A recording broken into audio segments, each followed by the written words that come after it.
Látod? Nem látod? Na látod! A Digi TV nem a barátod! Látod? Nem látod? Na látod! A Digi TV nem a barátod! Látod? Nem látod? Na látod! A Digi TV nem a barátod! Brandon, most én jövök. Jézuska, kisebb lett a csomagja. Kivették a komedit, nem látjuk majd a susit. Rohadt hideg van! Nekem jó ez a szobahőmérséklet. Most, hogy kikapcsolták a telepen a gázt, a villanyt, meg a gravitációt, már csak a comedy maradt!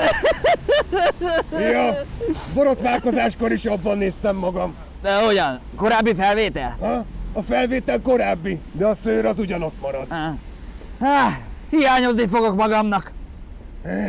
Én is.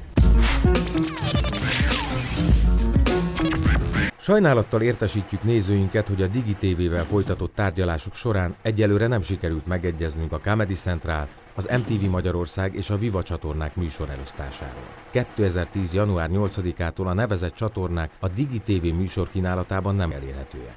Az MTV Networks International mindent megtesz a helyzet mielőbbi rendezése érdekében. Csatornáink továbbra is foghatók a SAT TV, a UPC Direct, a Hello HD, az Antenna Digitál és csaknem minden magyarországi kábelszolgáltató kínálatában.